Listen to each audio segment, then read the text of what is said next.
Bueno, ellos también tienen sus anécdotas, ellos también se sienten chicos, y así se lo contaban a Tommy Reynolds, que estuvo trabajando mucho. Tommy trabaja siempre. Y este sábado se lo dedicó a los chicos y así estuvo acompañando a la gente de UNICEF con todo Canal 13, que batieron un nuevo récord en lo que es la recaudación. Bueno, dejamos el tema de los chicos y nos vamos de los niños al prócer. En este caso, a don José de San Martín y el robo de su sable, la historia secreta. Se cumplen 50 años de ese hecho y para eso invitamos al autor de este libro, Rodolfo Piovera. Él es historiador y nos cuenta en este libro la realidad de lo que pasó en aquellos momentos que fueron... ¿Cómo se definirían? ¿Un anticipo de lo que después pasó en la década del 70? ¿Cómo lo podemos definir? Gracias por venir, buen día. No, buen día, bueno, por favor. Sí, se puede definir como un anticipo de lo que pasó después en los 70, ¿no? Fíjate que es uno de los primeros episodios de la primera resistencia peronista, ¿no? La que sigue después del golpe del 55, sí, con todo lo que pasó en los 60. Sí. ¿El hecho fue un hecho peronista? El hecho fue un hecho peronista. Sí. Fue cometido por la Juventud Peronista, un grupo comando de la Juventud Peronista. Hubo dos robos, los dos de la Juventud Peronista. Y fue seguido, por supuesto, con una secuela de torturas. Fue un episodio que tuvo un colofón bastante duro, bastante violento. Y de algún modo sí anticipa lo que pasó en los 70. Pasa que tiene esta particularidad. Si lo observamos fue como un robo de guante blanco, es decir, no hubo ningún herido, no hubo ningún lastimado en el hecho en sí, digo, ¿no? Sí. Recordemos, estamos hablando del año 1963, correcto. Estábamos ¿en qué presidencia? En la presidencia provisional de José María Guido, que sucedió a Arturo Frondizi, que había sido derrocado. Sí. En el momento en que se produce el robo, ya había sido elegido Arturo Illia como nuevo presidente, pero todavía no había asumido, iba a asumir unos meses después. Pero como la elección se hizo con la proscripción del peronismo, sí, el robo, la finalidad que tuvo fue decirle a la población que el peronismo seguía vivo, por más que estuviera proscripto, y esta fue una manera de hacer una publicidad, causar una conmoción grande. Digamos, sí, ¿no? Acá estamos y mire lo que hacemos, ¿algo así? No, es decir, acá estamos, el peronismo sigue vivo, y por más que nos proscriban, vamos a seguir actuando y seguir movilizándonos y seguir militando. Ese fue el mensaje a través, bueno, de robar un símbolo, ¿no es cierto?, como el sable corvo de San Martín, sí, que hoy quizás... Es que veíamos recién ahí, ¿no? A ver... Sí, bueno, recién en la imagen mostraba que ese que tenía la curvatura en la punta. Claro, sí, el sable corvo es un arma que compró San Martín en Inglaterra antes de venir para la Argentina, bueno, para Buenos Aires. ¿Lo compró él mismo? Lo compró él mismo en Londres, en una tienda de Londres. Él ya tenía otros sables. Sí. No nos olvidemos que él actuó en Europa, actuó para el ejército español, era teniente coronel del ejército español, sí, y usaba otro sable. Por ejemplo, el sable que usó en la famosa batalla de Bailén era otro sable. Sí. Y él como que compró este sable especialmente para usarlo en las guerras de la independencia. Y así fue. Por eso la gran carga simbólica que tiene este sable, ¿no? Y el impacto que causó su sustracción.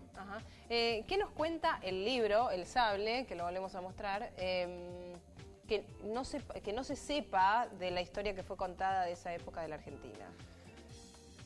Por lo pronto, el mismo robo en sí ha sido olvidado. Es decir, en su momento fue una noticia de impacto, pero luego ha sido sepultado por otros acontecimientos muy importantes que, bueno, lo han dejado en un segundo plano. Lo interesante es que en la historia se cuenta además el contexto político. Muchos hemos vivido esa época, aunque éramos chicos, pero otra gente mucho más joven no la vivió esa época e ignora lo que fue en ese momento, yo qué sé, el asesinato de Vallese, la llegada de Guido, las elecciones de Illia, quién era un Bandor, qué era el peronismo, qué hacía Perón en España, etcétera, etcétera. Hay un montón de actores que aparecen en ese momento, que luego continúan su historia y otros que desaparecen. En ese sentido, no diría la palabra nuevo, pero es como un recordatorio, ¿no? Es decir, mirá esta parte de la historia que a veces la hemos dejado ya 50 años atrás, pero tiene su importancia. ¿Y se puede hacer algún comparativo con la actualidad? No. De algunas no, nada. No. ¿Quiénes desaparecieron dentro del peronismo o las facciones que desaparecieron de las que hoy tal vez nos olvidamos, ¿no? Salvo que Claro. leamos el libro y nos la traiga nuevamente a la memoria. Bueno, justamente, por ejemplo, Van Dor, que en ese momento lideraba la CGT, y en ese momento Van Dor era una figura que propugnaba un peronismo sin Perón. Es decir, un neoperonismo. Sí. Bueno, en ese sentido es una de las figuras que no tiene nada que ver, por supuesto, con el robo del sable, pero que aparece en ese contexto de esa historia. Porque de algún modo el robo del sable era también decir, el que manda es Perón, Sí. no queremos el peronismo de Van Dor. Claro. Es decir, pero bueno, hay que hacer un viaje, como siempre propone la historia, ¿no? A esa época para refrescar cosas que hoy están bastante cambiadas. Ajá. El 2013, digamos, no. En ese momento era una época de mucho enfrentamiento ideológico. Absolutamente, era una Argentina muy dividida, absolutamente dividida. Había un antiperonismo feroz Sí. y un peronismo bastante golpeado, ¿no? Ajá. Y el robo lo hacen justamente los militantes. Ajá.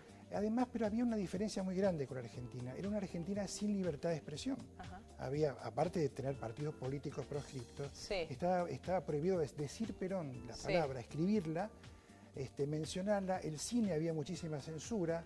Los diarios, uno recorre los diarios de la época, va a ver que se hablaba de un modo que parecen boletines oficiales. Sí. Es decir, es una época que no tiene nada que ver, por suerte, ¿no? Con la actual. Digo, absolutamente. más allá de que se trabaje y mucho para defender esa libertad de expresión, todavía en la actualidad, por suerte con esa época no tiene nada que ver. Pero el hecho del enfrentamiento ideológico, Sí. digo, en el relato kirchnerista, la épica contiene mucho lo que fue la vida de San Martín y se lo pone en primer lugar en todo sentido, ¿no? Digo, no hay comparaciones, salvando las distancias de eso, ¿no? De partidos políticos proscriptos y demás. Sí. ¿No hay nada de lo que podamos refrescarnos a la memoria en este momento? Lo que podemos decir es de comparar de algún modo, si queremos, la historia es brava en eso, ¿no? Sí. Es decir, forzarla a veces trae distorsión. Claro. Lo que podemos decir es que el espíritu de militancia que Sí. había en los 60, de un peronismo proscripto, donde no se podía militar, ¿no? Se puede decir que de algún modo hoy está presente, no solo en el peronismo, sino en otras fuerzas políticas. Ajá. En ese sentido, se puede hacer un comparativo, pero con la gran diferencia es esa, que en aquel entonces eso no era ilegal, Claro. y hoy es absolutamente Claro, legal. claro. Y en cuanto a libertad de expresión, no hay punto de No hay comparación. te lo nada, puedo sí, asegurar. obviamente. Sí, sí. Gracias Bueno, a Dios. Rodolfo, ¿podemos encontrar el libro en todas las librerías? Sí, por supuesto, sí. Lo recomendamos, El Sable, Rodolfo Piovera, un thriller peronista, secretos de esa parte de la historia que está cumpliendo 50 años. Así es, sí, justamente hoy. Y que los recuerda justamente hoy. Porque es el Día de la Reconquista. Ah. Hoy es el Día de la Reconquista y justamente el robo se hizo ese día porque tiene un valor simbólico. Era Claro. reconquistar un arma que había estado en el frente de la batalla para ponerla al frente de una nueva batalla. ¿Se que era supo que aquella. pasó alguna vez con ese sable? ¿Qué pasó? ¿En qué sentido? No, digo, en algún momento se encontró el... Sí, no, el sable, por supuesto, fue recuperado a los 10 días, fue devuelto, al año y pico fue robado otra vez, pasó después otro año más y fue devuelto, y hoy está en el Museo de los Granaderos a Caballo, Ajá. donde está Luis María Campos, Sí. donde está el regimiento. Allí está exhibido. Ahí está exhibido y hay una réplica que está en el Museo Histórico Nacional, Ajá. que es de donde fue sustraído. Ajá, bien, muy bien. Gracias, Rodolfo, por favor. haber venido.